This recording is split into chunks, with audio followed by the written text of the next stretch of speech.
C കാറ്റിൻ്റെ ഈ പുതിയ എപ്പിസോഡിലേക്ക് ഏവർക്കും ഹൃദ്യമായ സ്വാഗതം. സാർവത്രിക സഭയുടെ മതബോധന ഗ്രന്ഥത്തെക്കുറിച്ച് ആഴത്തിൽ പഠിക്കുന്നതിന് വേണ്ടി തലശ്ശേരി അതിരൂപതയും ശാലൂൺ ടിവിയും ചേർന്ന് നടത്തുന്ന പ്രോഗ്രാമാണ് സി കാറ്റ്. ഈ പ്രോഗ്രാമിൽ ക്ലാസുകൾ നയിക്കുന്നതിനും നമ്മുടെ ചോദ്യങ്ങൾക്ക് ഉത്തരം നൽകുന്നതിനുമായി ഇവിടെ എത്തിച്ചേർന്നിരിക്കുന്നത് തലശ്ശേരി അതിരൂപതയുടെ സഹായമെത്രാനും ഭാരത കത്തോലിക്ക മെത്രാൻ സമിതിയുടെ ദൈവശാസ്ത്ര കമ്മീഷൻ അംഗവുമായ മാർ ജോസഫ് പാംപ്ലാനി പിതാവാണ്. പിതാവിനെ ഏറ്റവും സ്നേഹത്തോടുകൂടെ ഈ പ്രോഗ്രാമിലേക്ക് സ്വാഗതം ചെയ്യുന്നു. അതോടൊപ്പം തന്നെ ഇന്ന് ഈ ക്ലാസ്സിൽ പങ്കെടുക്കുന്നതിനും തങ്ങളുടെ സംശയങ്ങളും ചോദ്യങ്ങളും ഉന്നയിക്കുന്നതിനുമായി ഇവിടെ എത്തിച്ചേർന്നിരിക്കുന്നത് തലശ്ശേരി അതിരൂപതയിലെ തോമാപുരം സെൻറ് തോമസ് ഫൊറോന ദേവാലയത്തിലെ മതാധ്യാപകരാണ്. അധ്യാപകരെയും ഏറ്റവും സ്നേഹത്തോടുകൂടെ സ്വാഗതം ചെയ്യുന്നു. ഈ എപ്പിസോഡിൽ കഴിഞ്ഞ എപ്പിസോഡിന് തുടർച്ചയെന്നോണം പൗരോഹിത്യം എന്ന വിഷയത്തെക്കുറിച്ചാണ് നമ്മൾ ചർച്ച ചെയ്യുന്നത്. ഈ കുദാശയെക്കുറിച്ച് കൂടുതൽ പഠിക്കുന്നതിനും നമ്മുടെ സംശയങ്ങൾ ദൂരീകരിക്കുന്നതിനുമായി നമുക്ക് പരിശ്രമിക്കാം.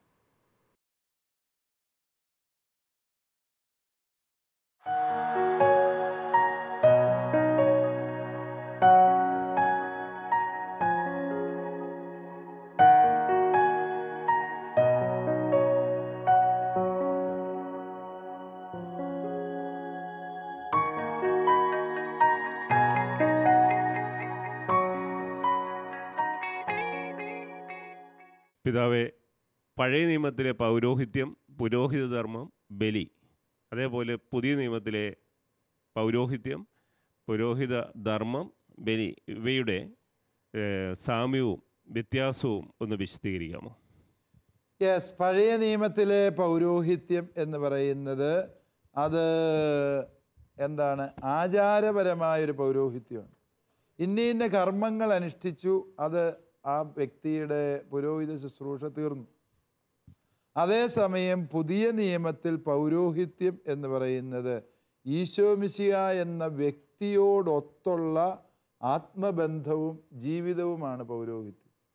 അവൻ ചെയ്യുന്നതും പറയുന്നതും എല്ലാം ഈശോയോടൊത്ത് ഈശോയ്ക്ക് വേണ്ടി ചെയ്യുന്ന കാര്യങ്ങൾ, അല്ലെങ്കിൽ അവനിലൂടെ ഈശോ പൂർണ്ണമായും പ്രവർത്തിക്കാൻ അവൻ വിട്ടുകൊടുക്കുന്നു.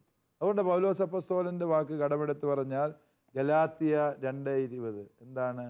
ഞാൻ ജീവിക്കുന്നു, എന്നാൽ ഞാനല്ല, ക്രിസ്തുവാണ് എന്നിൽ ജീവിക്കുന്നത്. ഒരുപക്ഷെ ഏറ്റവും വലിയ വ്യത്യാസം ഇതാണ്. പഴയ നിയമത്തിൽ അത് ഒരു ആചാരങ്ങൾ, അനുഷ്ഠാന വിധികളുമായി ബന്ധപ്പെട്ടതാണെങ്കിൽ പുതിയ നിയമത്തിൽ പൗരോഹിത്യം ഈശോ എന്ന വ്യക്തിയുമായി ബന്ധം പുലർത്തുന്നു എന്നുള്ളതാണ് അടിസ്ഥാനപരമായി അതിൻ്റെ വ്യത്യാസം. പിന്നെ സാമ്യങ്ങൾ നോക്കിയാൽ തീർച്ചയായും പഴയ നിയമത്തിൽ ചെയ്തിരുന്നത് പോലെ ബലികൾ അതുപോലെയല്ല, അതിപ്പോഴുമുണ്ട്. പഴയ നിയമത്തിലെ പല കർമ്മ അനുഷ്ഠാനങ്ങളും വിധികളും ഇന്നും നമ്മൾ അനുഷ്ഠിക്കുന്നുണ്ട് എന്നൊക്കെയുള്ളത് സത്യമാണ്. ഒന്ന് മറ്റൊന്നിൻ്റെ തുടർച്ചയാണോ എന്ന് ചോദിച്ചാൽ, പഴയ നിയമത്തിൽ പുരോഹിതർ ഒരു വംശമായിരുന്നു, ലേവി ഗോത്രത്തിൽപ്പെട്ടവർ. പുതിയ നിയമത്തിൽ അങ്ങനെയില്ല. ദൈവം ആരെ തിരഞ്ഞെടുക്കുന്നു അവരെല്ലാം പുരോഹിതരാകും. പഴയ നിയമത്തിൽ ലേവി ഗോത്രത്തിൽ അല്ലാത്ത ഒരുത്തനും പുരോഹിതനാകാൻ അവകാശം ഉണ്ടായിരുന്നില്ല എന്നുള്ളതാണ് സത്യം. അതുപോലെ തന്നെ പഴയ നിയമത്തിലെ പുരോഹിതന്മാർ ദേവാലയവുമായി കേന്ദ്രീകരിച്ച് ജീവിച്ചിരുന്നു എന്നുള്ളത്. ദേവാലയത്തിൽ തന്നെയാണ് അവർ ജീവിച്ചിരുന്നത്.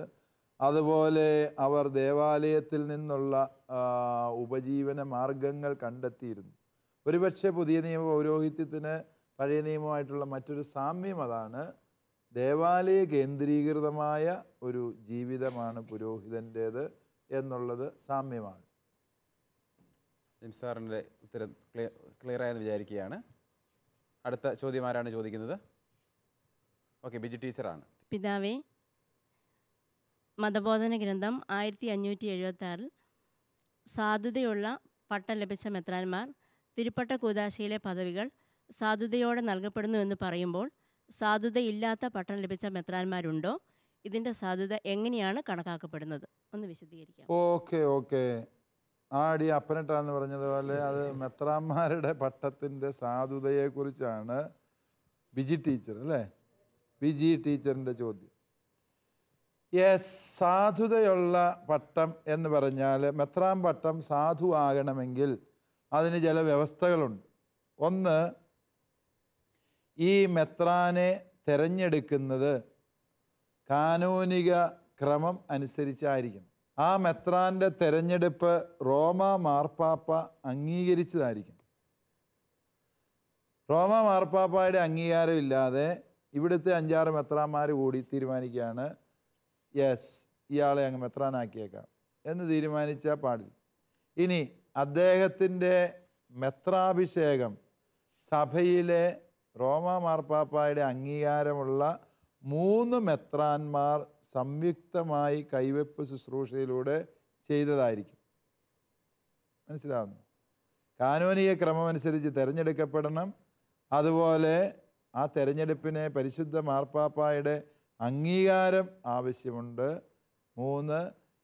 3 മെത്രാന്മാരുടെ സഭയുടെ അംഗീകാരമുള്ള 3 മെത്രാന്മാരുടെ കൈവെപ്പോടുകൂടി ആയിരിക്കണം ആ വ്യക്തിയുടെ മെത്രാഭിഷേകം കർമ്മം നടത്തേണ്ടത്. ഇപ്രകാരമല്ലാതെ സഭയുടെ ചരിത്രത്തിലല്ല, ചിലരൊക്കെ വിമതപക്ഷത്ത് നിന്നുകൊണ്ടും പ്രതിപക്ഷമായിട്ടും പാപ്പാമാരെ പോലും ഇങ്ങനെ ചിലർ വിമതരെ തിരഞ്ഞെടുത്തിട്ടുണ്ട്. അവരെയാണ് ആൻറ്റി പോപ്പ് എന്ന് വിളിക്കുന്നത്. അതുപോലെ തന്നെ സഭയോട് വിഘടിച്ച് പോകുന്ന ചിലർ, അവർ തന്നെ ഞങ്ങൾ മെത്രാന്മാരെ തിരഞ്ഞെടുത്തു എന്ന് പറഞ്ഞ് ഒരാളെ മെത്രാനാക്കുന്നതൊക്കെ കാണാം. അത്തരത്തിലുള്ളവരെയാണ് എന്ത് പറയുക? സാധു അല്ലാത്ത മെത്രാന്മാർ എന്ന് വിശേഷിപ്പിക്കും. സാധുതയില്ലാത്ത മെത്രാൻ പട്ടം എന്ന് പറഞ്ഞാൽ വാലിഡിറ്റി ഇല്ലാത്ത എന്നാണ് അതിൻ്റെ അർത്ഥം. ഉത്തരം വ്യക്തമായി എന്ന് വിചാരിക്കുന്നു. ഇനി അടുത്ത ചോദ്യം സിജോം സാറാണ്. സിജോം സാറിൻ്റെ ചോദ്യം എന്താണ് സാർ? പിതാവേ, കത്തോലിക്ക സഭയിൽ പൗരോഹിത്യ ശ്രേണിയിൽ മെത്രാന്മാർ, കർദിനാൾമാർ, അതുപോലെ മാർപ്പാപ്പ, ഇങ്ങനെ വ്യത്യസ്ത സ്ഥാനക്രമങ്ങളുണ്ടല്ലോ. അപ്പോൾ ഇതിൽ ഈ തിരുപ്പട്ടത്തിൻ്റെ വരദാനങ്ങളും ഫലങ്ങളും ഈ വ്യത്യസ്ത ശ്രേണികളിൽ ഒരുപോലെ ആയിരിക്കും അതോ വ്യത്യസ്തങ്ങളായിരിക്കുമോ? അതുപോലെ തന്നെ മെത്രാൻ പട്ടമാണ് പൗരോഹിത്യത്തിൻ്റെ ഏറ്റവും അത്യുന്നത പദവി എന്ന് മനസ്സിലാക്കിയിട്ടുണ്ട്. അപ്പോൾ ഇതിൻ്റെ ഒരു വിശദീകരണം കിട്ടിയാൽ കൊള്ളാം. യെസ്, ഈശോമിശിഹായുടെ പൗരോഹിത്യമാണ് എല്ലാവരും പങ്കുചേരുന്നത്. അതുകൊണ്ട് ഡീക്കൻ, വൈദികൻ, മെത്രാൻ ഇവരെല്ലാവരും പങ്കുചേരുന്നത് ഈശോമിശിഹായുടെ പൗരോഹിത്യത്തിലാണ്. അതുകൊണ്ട് എല്ലാവരുടെയും പൗരോഹിത്യത്തിൽ പ്രവർത്തന നിരതമാകുന്നത് ഈശോമിശിഹ തന്നെയാണ്. ആ ഒരു സത്യം നമ്മൾ തിരിച്ചറിയണം. അതുകൊണ്ട് തന്നെ നമ്മൾ മനസ്സിലാക്കുക, കുമ്പസാരം അച്ഛൻ്റെ അടുത്ത് കുമ്പസാരിച്ചാലും മെത്രാൻ്റെ അടുത്ത് കുമ്പസാരിച്ചാലും അതിന് ഒരേ പാപമോചനമാണ് കിട്ടും. ചില പാപങ്ങൾ മെത്രാൻ്റെ അടുക്കൽ മാത്രമേ കുമ്പസാരിച്ച് മോചിക്കപ്പെടാൻ പാടുള്ളൂ എന്ന് പറയുന്ന കാനൻ നിയമത്തിൽ വിവേചിച്ചിട്ടുള്ള, നേരത്തെ അങ്ങനെ ഉണ്ടായിരുന്നു, ഇപ്പോൾ ഫ്രാൻസിസ് മാർപ്പാപ്പ ആ വിവേചനം എടുത്തു കളഞ്ഞു.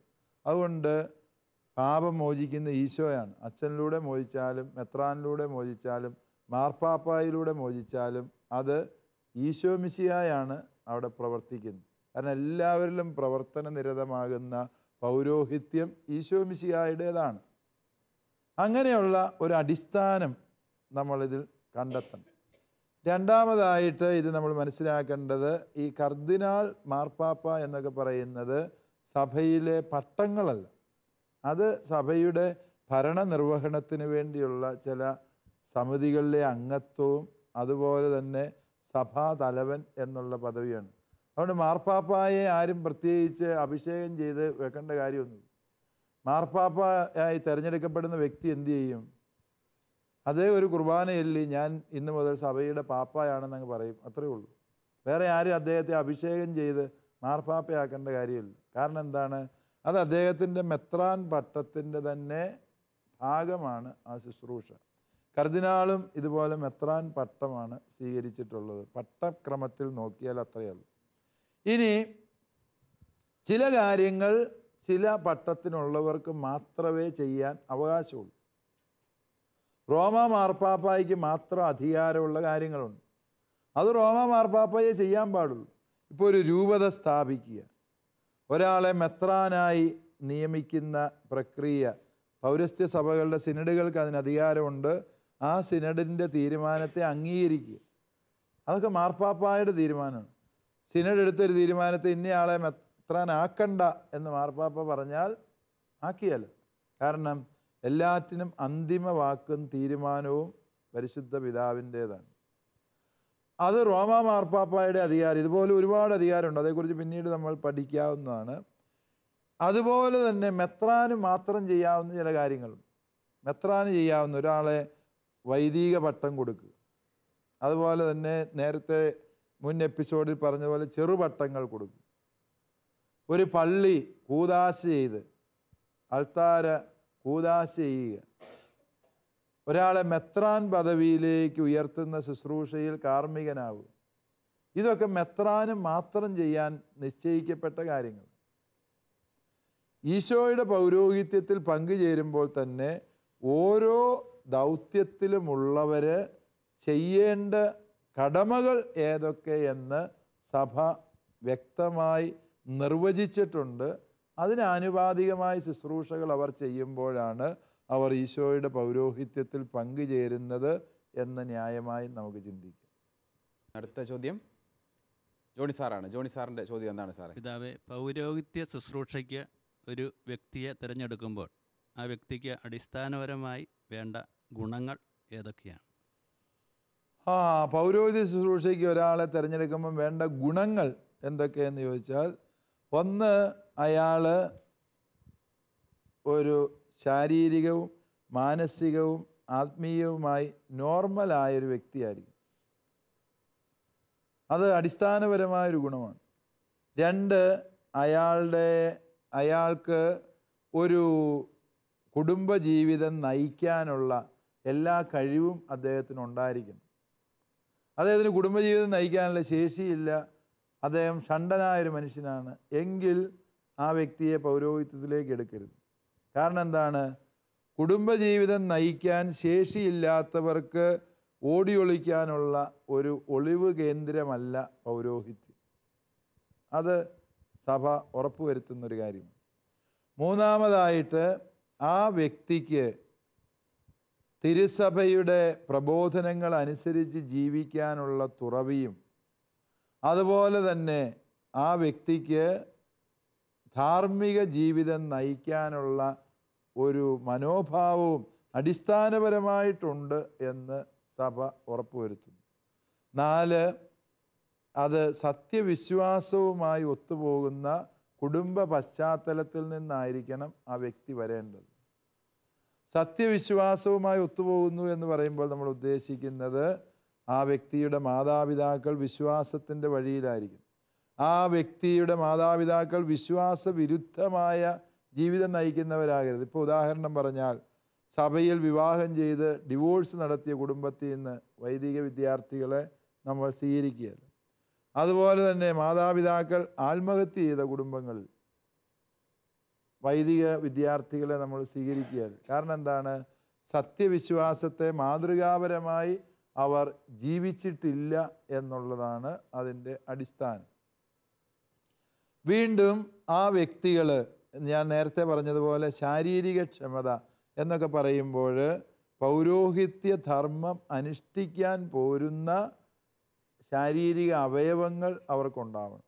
സംസാരശേഷി, അതുപോലെ തന്നെ കൈകൾ, ഇതൊക്കെ ഉണ്ടെങ്കിൽ പുരോഹിത ശുശ്രൂഷ ചെയ്യാൻ സാധിക്കും. അല്ലാത്ത എക്സെപ്ഷണൽ കേസുകളിൽ സഭ പ്രത്യേക അനുവാദം കൊടുത്താൽ പറ്റും. അല്ലാത്തിടത്തോളം കാലം അതൊക്കെ കൃത്യമായും ആവശ്യമുള്ള വസ്തുതകളാണ്. അതുപോലെ തന്നെ ആ വ്യക്തി വിവാഹബന്ധത്തിൽ ഏർപ്പെട്ട ആളാകാനേ പാടില്ല. ഏതെങ്കിലും തരത്തിലുള്ള വിവാഹബന്ധം, രജിസ്റ്റേർഡ് മാര്യേജ്, അറ്റംപ്റ്റഡ് മാര്യേജ്, അങ്ങനെ എന്തെങ്കിലും നടത്തിയിട്ടുണ്ടെങ്കിൽ ആ വ്യക്തിയെ പൗരോഹിത്യത്തിലേക്ക് സ്വീകരിക്കുക. ഇങ്ങനെ ഒരുപാട് മാനദണ്ഡങ്ങളുണ്ട്. എല്ലാ മാനദണ്ഡങ്ങളും നമുക്ക് ഈ ചുരുങ്ങിയ സമയത്ത് പറയാൻ പറ്റാത്തതുകൊണ്ട് ഒരു കൃത്യമായി പറഞ്ഞാൽ ഒരു 32ഓളം മാനദണ്ഡങ്ങൾ പരിഗണിച്ചുകൊണ്ടാണ് നമ്മൾ ഒരാളെ പൗരോഹിത്യത്തിലേക്ക് സ്വീകരിക്കുക. അതിനുശേഷം ഒരാളെ വൈദിക വിദ്യാർത്ഥിയായ ഒരാൾ പട്ടം കൊടുക്കുന്നതിന് മുമ്പ് നിങ്ങൾ കല്യാണം വിളിച്ച് ചെല്ലുന്നത് പോലെ ഇടവകളിൽ അത് അറിയിക്കും. നിങ്ങൾക്ക് എന്തെങ്കിലും ആ വ്യക്തിയെക്കുറിച്ച് പൗരോഹിത്യത്തിന് നിരക്കാത്ത കാര്യങ്ങൾ ആ വ്യക്തിയുടെ ജീവിതത്തിലുണ്ട് എങ്കിൽ ബന്ധപ്പെട്ട രൂപതാധ്യക്ഷനെയോ വികാരിച്ചനെയോ അത് അറിയിക്കാൻ ഓരോ വിശ്വാസിക്കും ഉത്തരവാദിത്വമുണ്ട്. അതുകൊണ്ട് തന്നെയാണ് കല്യാണം വിളിച്ച് ചെല്ലുന്നത് പോലെ ഇന്ന വ്യക്തി ഇത്രാം തീയതി പട്ടം സ്വീകരിക്കാൻ തീരുമാനമായിരിക്കുന്നു എന്ന് വികാരിച്ചും പള്ളിയിൽ അറിയിക്കുന്നതിൻ്റെ കാരണം ഡീക്കൻ പട്ടം മുതൽ ഇത്തരം കാര്യങ്ങൾ പള്ളിയിൽ അറിയിച്ചിരിക്കണം, വിവാഹ അറിയിപ്പ് പോലെ അറിയിച്ചിരിക്കണം എന്നതും സഭാനിയമം. അതുകൊണ്ട് ഏതെങ്കിലും വ്യക്തികൾക്ക് ആ വ്യക്തിക്ക് പൗരോഹിത്യത്തിന് നിരക്കാത്ത എന്തെങ്കിലും ദുർഗുണങ്ങൾ ഉണ്ട് എന്നറിഞ്ഞാൽ അത് സഭയുടെ ശ്രദ്ധയിൽ കൊണ്ടുവരികയും അയോഗ്യരായവർ ഈ പദവിയിൽ എത്താതെ നോക്കേണ്ടതും നമ്മുടെ എല്ലാവരുടെയും കൂട്ടായ ഉത്തരവാദിത്വമാണ് എന്ന് മനസ്സിലാക്കുകയും വേണം. അപ്പോൾ പൗരോഹിത്യം സ്വീകരിക്കേണ്ടവർക്കുണ്ടാകേണ്ട യോഗ്യതകളെക്കുറിച്ചുള്ള നല്ലൊരു വ്യക്തത കിട്ടിയെന്ന് വിചാരിക്കുന്നു. ഇനി കൂടുതൽ ചോദ്യങ്ങൾ ഓക്കെ ടീച്ചർക്ക് ചോദിക്കാനുണ്ട്. ടീച്ചറുടെ ചോദ്യം എന്താണ്? പിതാവ്, ഒരു സംശയം ഇതാണ്. അപൂർവമായിട്ടെങ്കിലും ചില അവസരങ്ങളിൽ കുർബാനകളിൽ വൈദികൻ ചെല്ലേണ്ട പ്രാർത്ഥനകൾ ഡീക്കന്മാർ ചെല്ലാറുണ്ട്. ഇത് അനുവദനീയമാണോ? ഡീക്കൻ അതിനുള്ള അവകാശമുണ്ടോ? ഡീക്കന്മാർക്ക് ചില കർമ്മങ്ങൾ ചെയ്യാൻ വിശുദ്ധ കുർബാനയിൽ അനുവാദമുണ്ട്. അതായത് കാഴ്ചവെപ്പിന് വിശുദ്ധ വസ്തുക്കൾ ഒരുക്കുക, കാഴ്ച സമർപ്പിക്കുക, ഇതൊക്കെ ഡീക്കന് ചെയ്യാവുന്നു. പ്രാർത്ഥനകൾ സിറോ മലബാർ ക്രമം അനുസരിച്ച് ഡീക്കൻ കാഴ്ച വയ്ക്കുമ്പോഴും അതിൻ്റെ പ്രാർത്ഥന ചൊല്ലേണ്ടത് താഴെ ബേമായിൽ നിൽക്കുന്ന കാർമ്മികനാണ് എന്ന് നിർവചിച്ചിട്ടുണ്ട്. അതുകൊണ്ട് ഡീക്കന്മാർക്ക് വിശുദ്ധ കുർബാന അർപ്പണത്തിലെ ഏതെങ്കിലും ശുശ്രൂഷയുടെ പ്രാർത്ഥനകൾ അല്ലാത്ത പ്രാർത്ഥനകൾ ചൊല്ലാൻ സിറോ മലബാർ സഭയിൽ അനുവാദം ഇല്ല. ഇതര സഭകളിലെ മെത്രാന്മാർ അങ്ങനെ ഓരോ രൂപതയിലും ഏതെങ്കിലും പ്രത്യേക നിർദ്ദേശങ്ങൾ നൽകിയിട്ടുണ്ട് എങ്കിൽ അവർക്കതനുസരിച്ച് പ്രവർത്തിക്കാം. അല്ലാത്ത പക്ഷം ഡീക്കന് വിശുദ്ധ കുർബാനയിലെ ഔദ്യോഗിക പ്രാർത്ഥനകൾ ചൊല്ലാൻ അനുവാദം ഇല്ല. ഇനി കൂടുതൽ ചോദ്യങ്ങൾ? ഒരു ചോദ്യം കൂടെ ഉണ്ട്. ഒരു സംശയം കൂടി. ചില വൈദികർ, അധ്യാപകർ, അഭിഭാഷകർ തുടങ്ങിയ പ്രൊഫഷണൽ മേഖലകളിലേക്കും തിരിയാറുണ്ട്. ഇത് ശരിയാണോ? അങ്ങനെ എന്തെങ്കിലും ചില ജോലികൾ മാത്രമേ ചെയ്യാവൂ എന്നുള്ള വ്യവസ്ഥതയുണ്ട്. ഉദാഹരണത്തിന് ഒരു ഡോക്ടർ ആയ വൈദികനെ കുറിച്ച് കേട്ടിട്ടില്ല. കേട്ടിട്ടുണ്ട്? കേട്ടിട്ടില്ല. ഇതിലെന്തെങ്കിലും അടിസ്ഥാനമുണ്ടോ? ചില ജോലികൾ മാത്രമേ തിരഞ്ഞെടുക്കാവൂ? വൈദികൻ്റെ പ്രഥമമായ ദൗത്യം ദൈവരാജ്യത്തിൻ്റെ ശുശ്രൂഷയാണ്. ദൈവരാജ്യ ശുശ്രൂഷയെ അവൻ നയിക്കുക, പഠിപ്പിക്കുക, വിശുദ്ധീകരിക്കുക. ഇതാണ് അവൻ്റെ ദൗത്യം. അതിന് സഹായകമാകുന്ന പ്രൊഫഷൻസ് അവന് സ്വീകരിക്കാം. വൈദികൻ പോയി പോലീസിൽ ചേരരുത്. പോലീസിൽ ചേർന്ന് മനുഷ്യരെ തല്ലുക, ഇടിക്കുക തുടങ്ങിയ കർമ്മങ്ങൾ. അതേസമയം വൈദികന് അധ്യാപകനാകാം. അവൻ്റെ പഠിപ്പിക്കൽ ധർമ്മത്തിൻ്റെ തുടർച്ചയാണ് ഇത്തരത്തിലുള്ള ജോലികൾ. വൈദികന് വക്കീൽ പണി ചെയ്യാവോ എന്ന് ചോദിച്ചാൽ തീർച്ചയായും പറ്റും. കാരണം ദൈവരാജ്യം എല്ലാത്തരം അനീതികളും ഈ ഭൂമിയിൽ അവസാനിപ്പിക്കാനുള്ള ശുശ്രൂഷയാണ്. അതിന് സഹായകമാണ് ഈ സമൂഹത്തിലെ വക്കീൽ പണികൾ. ഡോക്ടർമാരായ വൈദികരുണ്ട്. പണ്ട് സാറ് പറഞ്ഞത് ശരിയാണ്, ആദ്യകാല കാനൻ നിയമങ്ങൾ ഡോക്ടർമാരെ വൈദികരാകുന്നതിൽ നിന്ന് തടഞ്ഞിരുന്നു. അല്ലെ വൈദികർ പിന്നെ പോയി ഡോക്ടറാകാൻ പാടില്ല എന്ന്. വൈദികരെ ഡോക്ടർമാരെ വൈദികരായി അഭിഷേകം ചെയ്യണം എന്നുണ്ട് എങ്കിൽ അവർ ഡോക്ടർ പണി പൂർണ്ണമായും ഉപേക്ഷിച്ചു എന്ന് സത്യവാങ്മൂലം കൊടുക്കണമായിരുന്നു. പക്ഷെ ഇപ്പോഴങ്ങനെയില്ല. കാരണം എന്താണെന്ന് ചോദിച്ചു കഴിഞ്ഞാൽ ഇപ്പോൾ ഏറ്റവും കൂടുതൽ ചൂഷണം നടക്കുന്ന മേഖല എവിടെയാണ്? ഡോക്ടർമാരുടെ മേഖല. എന്ന് പറഞ്ഞാൽ ഒരു 100 രൂപയ്ക്ക് തീരേണ്ട ഒരു ചികിത്സയ്ക്ക് ഇന്ന് 25,000 രൂപ കൊടുത്താൽ തീരെയില്ലാത്ത അവസ്ഥയിൽ കാര്യങ്ങൾ എത്തുന്നു. അതുകൊണ്ട് പല സന്യാസഭകളും, പ്രത്യേകിച്ച് മെഡിക്കൽ ഫീൽഡിൽ സേവനം ചെയ്യുന്ന പല സന്യാസഭകളും അവരുടെ വൈദികരെ മെഡിക്കൽ കോളേജിൽ അയച്ച് മെഡിസിൻ പഠിപ്പിച്ച് ഡോക്ടർമാരാക്കി തുടങ്ങിയിട്ടുണ്ട് എന്നുള്ളതും ഒരു സത്യമാണ്. അതുകൊണ്ട് ദൈവരാജ്യ ശുശ്രൂഷയെ കൂടുതൽ സഹായിക്കാൻ പറ്റുന്ന ഏതെങ്കിലുമൊക്കെ കർമ്മവീഥികൾ വൈദികർ തിരഞ്ഞെടുക്കുന്നുണ്ട് എങ്കിൽ അത് നല്ലതാണ്. സഭ അതിന് എതിരായ പ്രത്യേക നിയമങ്ങളൊന്നും നിർമ്മിച്ചിട്ടില്ല. അതിനോട് ചേർത്ത് ഒരു സംശയം കൂടെ ചോദിച്ചോട്ടെ. ഒരുപാട് കഴിവുള്ള, വ്യത്യസ്തമായ കഴിവുകളുള്ള വൈദികർ നമുക്കുണ്ട്. ഇപ്പോൾ കലാ, കായിക അങ്ങനെയുള്ള മേഖലകളിലെല്ലാം ഒരുപാട് കഴിവുള്ള വൈദികർ. എന്തുകൊണ്ടാണ് ആ ഒരു രംഗത്തേക്ക് ശോഭിക്കാൻ, ഇപ്പോൾ ഉദാഹരണത്തിന് ഇപ്പോൾ നല്ലൊരു ഫുട്ബോൾ കളിക്കാരനായ ഒരു അച്ഛൻ, ഒരു വൈദികൻ, ആ ഒരു രംഗത്ത് ശോഭിക്കാനുള്ള അവസരങ്ങൾ അവർക്ക് സഭ നൽകാത്തത്? യെസ്, അങ്ങനെ ഏതെങ്കിലും ഒരു രംഗത്ത് ശോഭിക്കുക എന്നുള്ളത്, ഷൈൻ ചെയ്യുക എന്നാണ് ശോഭിക്കുക, അല്ലേ? അങ്ങനെ ശോഭിക്കുക എന്നുള്ളത് പുരോഹിത ധർമ്മമല്ല. മറിച്ച് ഇപ്പോൾ സ്പോർട്സിനോട് ആഭിമുഖ്യമുള്ള വൈദികർക്ക് കുഞ്ഞുങ്ങളെ സ്പോർട്സിലേക്ക് ആനയിക്കാം, അവരെ വളർത്തിയെടുക്കാം. അല്ലാതെ അച്ഛൻ്റെ വ്യക്തിപരമായൊരു കഴിവ് പ്രകടിപ്പിച്ച് അതിന് ആദരവും കയ്യടിയും നേടുക എന്നുള്ളത് പൗരോഹിത്യ ശുശ്രൂഷയുമായി ഒത്തുപോകുന്നതല്ല. അത് നമ്മളെപ്പോഴും മനസ്സിലാക്കേണ്ടതാണ്. അച്ഛൻ നല്ല കളിക്കാരനായിരിക്കും, ഉടനെ അച്ഛൻ എന്ത് ചെയ്യണം? ആ കളിയിലേക്ക് മറ്റുള്ളവരെ കൂട്ടിക്കൊണ്ടുവന്ന് അവരെ വളർത്തിയെടുക്കുക, ആ കളിയിലൂടെ ഈശോയെ കണ്ടെത്താൻ അവരെ പ്രാപ്തരാക്കുക. അല്ലാതെ സ്വന്തം കഴിവുകളും സ്വന്തം മസിലുകളും പെരുപ്പിക്കുക, അത് പ്രദർശിപ്പിക്കുക, ഇതൊന്നുമല്ല അച്ഛൻ്റെ യഥാർത്ഥ പണി എന്ന് പറയുന്നത്. പൗരോഹിത്യത്തെ സംബന്ധിക്കുന്ന നിങ്ങളുടെ സംശയങ്ങൾ എല്ലാം തീർന്നുവെന്ന് പ്രതീക്ഷിക്കുകയാണ്. നിങ്ങളുടെ ചർച്ചകളും അതോടൊപ്പം തന്നെ നിങ്ങളുടെ ചോദ്യങ്ങളെല്ലാം വളരെ അർത്ഥവത്തുള്ള ചോദ്യങ്ങളായിരുന്നു. നിങ്ങൾ പ്രതീക്ഷിച്ച നല്ല രീതിയിലുള്ള ഉത്തരങ്ങൾ അഭിമന്യ പിതാവ് നൽകുകയുണ്ടായി. ഈ അവസരത്തിൽ ഈ കഴിഞ്ഞ ദിവസങ്ങളിൽ എല്ലാം തന്നെ ഇവിടെ ആയിരിക്കുകയും നല്ല ചോദ്യങ്ങൾക്ക് നല്ല മറുപടി നൽകുകയും ചെയ്ത അഭിമന്യ പിതാവിന് ഇവിടെ കൂടിയിരിക്കുന്ന എല്ലാവരുടെയും പേരിലും ശാലോം TV-യുടെ പേരിലുമുള്ള ഹൃദയപൂർവ്വമായ നന്ദി അറിയിക്കുകയാണ്. അതോടൊപ്പം തന്നെ ഈ എപ്പിസോഡുകളിൽ പൗരോഹിത്യത്തെക്കുറിച്ച് ചോദ്യങ്ങൾ തയ്യാറായിക്കൊണ്ട് ഇവിടെ എത്തിച്ചേർന്ന തോമാപുരം സെൻറ് തോമസ് ഫൊറോന ദേവാലയത്തിലെ മതാധ്യാപകരായ നിങ്ങൾക്ക് ഓരോരുത്തർക്കും ഹൃദയം നിറഞ്ഞ നന്ദി അറിയിക്കുന്നു. പുതിയ ഒരു എപ്പിസോഡിൽ പുതിയൊരു വിഷയവുമായി വീണ്ടും കാണുന്നതുവരെ നന്ദി, നമസ്കാരം.